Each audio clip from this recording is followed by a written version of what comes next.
madam শুনা আকৌ এই বায়ে যে চিনেমা বনাইছিলে যে বা চিনেমাখন লগাইছে চাবা হা তোমালোকৰ গাঁৱতে বনাইছিলে তুমি তেতিয়া সৰু আছিলা ব'লা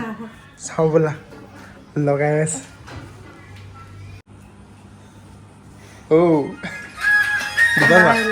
হা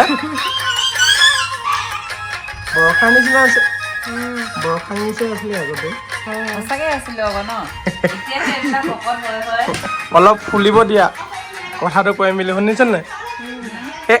এইটো তোমালোকৰ গাঁৱত বনাইছিলে নহয় এইটো গুৱাহাটীত আছিলে অঁ গুৱাহাটীত আছিলে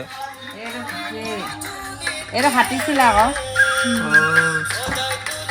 সঁচাকে আগতে ইমান ক্ষীণ আছিলে চাই এতিয়াহে একদম শকত হৈছে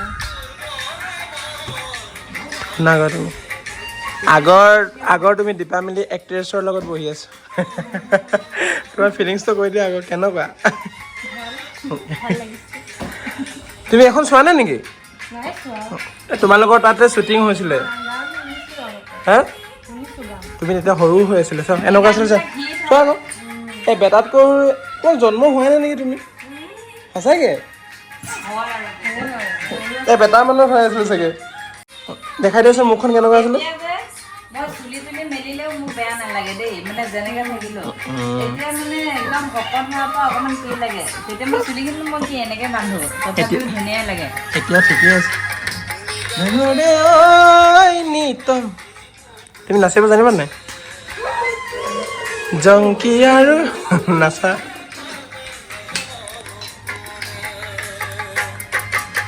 এই মানুহজন পেৰালাইচিছ হ'ল এতিয়া বেচেৰাটো কোন আছিলে কৈছে বহুত ভদ্ৰ মানুহ আছিলে কি গহপুৰৰ মানুহ আছিলে মোৰ মানে মাছটো মোৰতো সৰু ওলালে হা ই কৈছে মই পাৰিমেই বুলি কৈছে মই কৈছোঁ নাপাৰ তই এনেকৈ কৈছে ই তাৰ ডাঙৰ মাছ এটা উঠিব চাবি আকৌ মোৰ খং উঠে আৰু তেতিয়া